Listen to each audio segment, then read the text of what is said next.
Hrášok. Obyčajný, nenápadný. Kto by si pomyslel, že v jeho vnútri sa skrýva tajomstvo, ktoré pripísal učebnice biológie, tajomstvo, ktoré odhalil mních. Áno, počujete dobre. Mních. Nie je žiadny akčný hrdina s laserovými očami. Teda aspoň o tom nemáme žiadne záznamy. Ale muž, ktorý svoj život zasvetil Bohu a kríženiu rastlín. Píše sa 19. storočie v Rakúskom císarstve v meste Brno, ktoré vtedy vyzeralo asi takto. Žil si chlapík menom John Mendel. Chcel byť jedným učiteľom, ale na skúškach mu to dvakrát nevyšlo.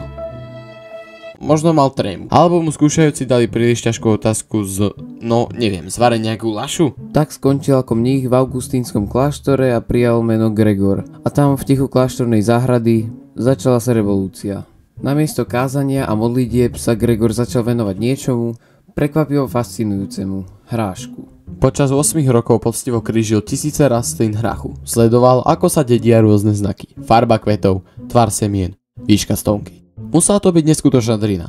Predstavte si to. Ráno čo ráno lúšiť tie malé zelené guľočky. Ja by som po týždni skončil na psychiatrii. Ale kto vlastne bol ten Gregor Mendel? Narodil sa ako John Mendel v chudobnej rolníckej rodine v Sliesku. Už od mladosti prejavoval mimoriadnu inteligenciu a túžil po vzdelaní, čo v jeho podmienkach nebolo vôbec jednoduché. Musel si na to štúdium privyrábať a neraz sa ocitol v ťažkých finančných situáciách. Táto húževnatosť ho sprevádzala celým životom. Jeho cesta do kláštora nebola len o náboženskom povolaní. Kláštor svätého Tomáša v Brne bol v čase významným centrom vzdelania a vedy. Mendel tam mal prístup k rozsiahlej knižnici a mohol sa venovať svojim vedeckým záujmom. Predtým, ako sa začal venovať hrášku, experimentoval napríklad s krížením myší, ale musel s tým prestať napríklad z opáta. Jeho biologické schopnosti boli naozaj výnimočné.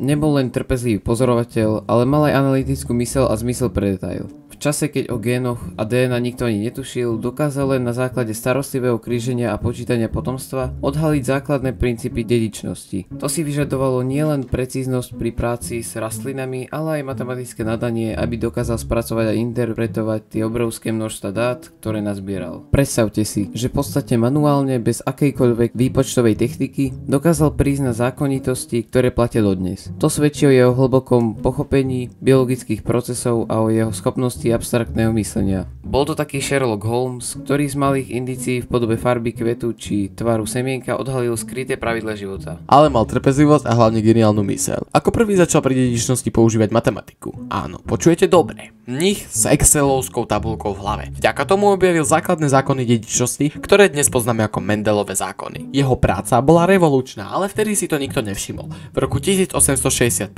predstavil svoje výsledky na lokálnom prírodovednom spolku v Brne. Predstavte si tú scénu. Partička serióznych pánov v okuliároch počúva mnícha, ktorým rozpráva o nejakom hrášku. Jeho objavy zapadli prachom na dlhých 35 rokov a začiatkom 20. storočia, keď im vedci nezávisle od neho prišli k podobným záverom, si uvedomili, aký poklad Mendelovej práci ležal. Gregor Mendel zomrel v roku 1884, zabudnutý a nedocenený. Ironické však, človek, ktorý položil základy genetiky, vedy, ktorá dnes ovplyvňuje medicínu, poľnohospodárstvo, dokonca aj kriminalistiku, zomrel a nikto netušil, aký génius medzi nimi žil. Jeho príbeh je fascinujúci. Ukazuje, že aj zdanlivo nudná téma ako kríženie hrachu môže viesť k prelomovým objavom a že niekedy trvá dlho, kým svet ocení skutočnú genialitu. Takže, keď si na budúce budete líšiť hrášok od polievky, spomente si na Gregora Mendela. Na mnícha, ktorý mal gule. Teda hrášky na to, aby zmenil náš pohľad na svet. Ak sa vám video páčilo, nezabudnite dať like a odber, aby vám neušlo ďalšie odhaľovanie šokujúcich tajomstiev vedy. A na budúce si povieme niečo o tom, či dinosaury naozaj platili dane. Majte sa.